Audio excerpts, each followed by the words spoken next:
पठान भाई, मैं बात कर रहा हूँ उमेश पटेल।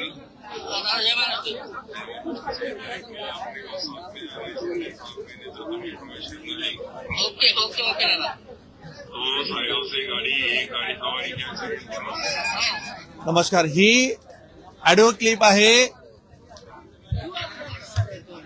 पूर्वाश्रमाचे भारतीय जनता पार्टीचे माजी आमदार, माजी खासदार, नंतरचे उबाठा गटाचे 2024 चे विधानसभेचे 40 मतदारसंघाची ज्यांना उबाठाने उमेदवारी दिली ते उन्मेष पाटील, आणि जे उद्या शिंदे सेनेत प्रवेश करताय, की जे मित्र पक्षामध्ये येतानाची भूमिका अगदी मुस्लिम कार्यकर्त्याला फोन करून सांगता आहेत कि पठान भाई, अपन शिंदे साहब के नेतृत्व में कल प्रवेश कर रहे हैं और अपना एजेंडा क्लियर है कि बीजेपी के अगेंस्ट अपने को काम करना है।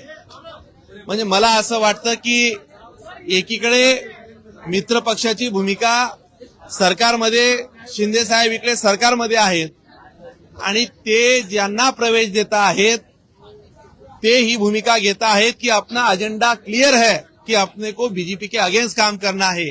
हे वक्तव्य आहेत चाळीसगावचे उन्मेष पाटलांचे। मला या संदर्भात खरं तर मित्रपक्ष म्हणून स्वाभाविक कोणी त्यांनी त्यांचे पक्ष वाढवावे याबद्दल आमचं काही दुमत असण्याचं कारण नाही, परंतु एखाद्याला प्रवेश देत असताना त्या प्रवेशाचीच भूमिका अपना एजेंडा क्लियर है, बीजेपी के अगेंस्ट काम करना है, असे मुस्लिम कार्यकर्त्यांना चिथावणी देऊन एकत्र करण्याचं काम हे शिंदे साहेबांच्या परवानगीने होतंय का? शिंदे साहेबांनी अशी परवानगी यांना पक्षात घेण्याच्या अगोदरच दिली आहे का? हे प्रश्न सगळे आता आमच्या पुढे व्यक्तिगत भारतीय जनता पार्टीचा कार्यकर्ता म्हणून माझ्या मतदारसंघातला प्रश्न असल्यामुळे माझ्या समोर प्रश्न उभे राहिलेत। खरं तर राजकारणात मतभेद स्वाभाविक काही गोष्टी असू शकतात, परंतु मित्र पक्ष म्हणून भूमिका जी असते की समन्वयाने पुढे जात असताना पक्षात प्रवेश करण्याच्या अगोदरच भारतीय जनता पार्टीच्या विरोधात काम करायचा आहे हा अजेंडा घेऊन शिंदे साहेब प्रवेश देता आहेत का, हा प्रश्न देखील आता या निमित्तानं तयार व्हायला लागलाय। खरं तर ही सगळी क्लिप मी तुम्हाला प्रसार माध्यमांना देतोच आहे।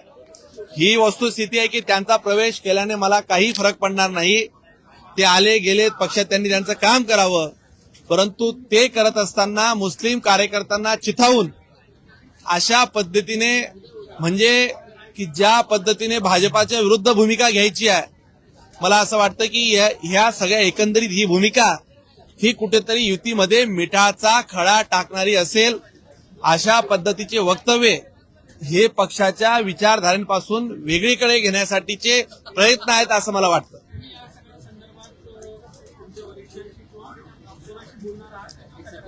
मी या संदर्भात माननीय प्रदेशाध्यक्ष चव्हाण साहेबांशी या विषयावर कानावर टाकला आहे। मी त्यांच्याशी चर्चा करणार आहे की अशा पद्धतीचं मित्र पक्षांनी प्रवेश देत असताना, कारण की उबाटाच्या प्रचारासाठी सन्माननीय किशोर पाटील तिथं आले होते, त्यांनी जाहीर उबाटाचा प्रचार केला। मग एकीकडे म्हणायचं का आम्ही युतीत आहोत आणि युतीचा धर्म पाळायचा नाही, आणि म्हणायचं की बीजेपीच्या अगेन्स्ट आपल्याला काम करायचं आहे। या संदर्भात मी वरिष्ठांच्या कानावर टाकणार आहे। तुर्तास ते आल्या गेल्याने आम्हाला काही भारतीय जनता पार्टी म्हणून त्या मतदारसंघामध्ये फरक पडेल असं काही चित्र नाहीये, परंतु ही भूमिका अजून अनेक कार्यकर्ते किंवा अनेक ठिकाणी घडायला नको, जेणेकरून असं चित्रही तयार व्हायला नको की शिंदे साहेबांचे कार्यकर्ते हे बीजेपीच्या अगेन्स्ट काम करायला सांगतायत। हे चित्र राज्यात जायला नको, यासाठी खबरदारी म्हणून ही माझी आपल्या समोर सांगायचं कारण आहे।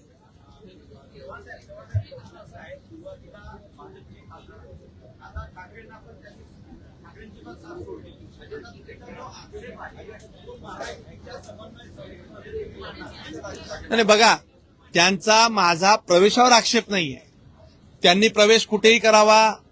अजून त्यांनी ऑलरेडी 4 घरं पहिले बदलवली आहेत, अजून हे 5वं घर केलं चालेल, अजून ते उद्या 6व्या घरी गेले त्याबद्दल अडचण नाही, पण मित्र पक्षामध्ये येत असताना, आज महायुतीमध्ये असताना अपना एजेंडा क्लियर है, अपने को बीजेपी के अगेंस्ट काम करना है, ही वक्तव्य मुस्लिम कार्यकर्त्यांना देऊन म्हणजे समाजाचं ध्रुवीकरण करण्याचं काम, मुसलमानांच्या मतांवर डोळा ठेवून त्यांच्या पद्धतीने ही मांडण्याची भूमिका ही शिंदे साहेबांच्या पक्षाच्या नेत्याने एखाद्या करणं हे योग्य नाही, ही आमची भूमिका आहे.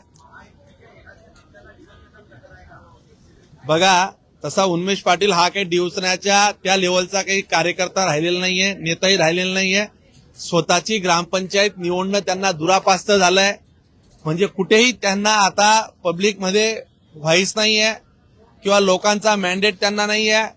विधानसभेला 86,000 मतांनी पराभव झाला. नगरपालिकेला सगळे मिळून तिथं पक्षाच्या नावाने काही करता येत नव्हतं म्हणून त्यांनी सगळ्या एका आघाडी स्थापन केली. एकंदरीत तिथेही त्यांचा दारुण पराभव झाला. व्यक्तिगत उन्मेष पाटील म्हणून माझी काही भूमिका त्यांची नाहीये, परंतु मित्रपक्षामध्ये यायचं, मित्रपक्षाचे सगळे आंबे गोडवे चाकायचे. आपल्यावर झालेल्या त्यांच्यावर काही मागे बँकांच्या कारवाया चालू आहेत, घराचे ताबे घेणे चालू आहेत, आर्थिक व्यवहाराच्या सगळ्या चौकशा चालू आहेत. त्या चौकशा थांबवा म्हणून मित्रपक्षाचं शेल्टर घ्यायचं आणि त्याच मित्रपक्षाच्या मोठ्या भावाला भारतीय जनता पार्टीच्या अगेन्स्ट काम करणं आहे, ही दुटप्पी भूमिका घ्यायची. या दुटप्पी भूमिकेला आमचं समर्थन नाही.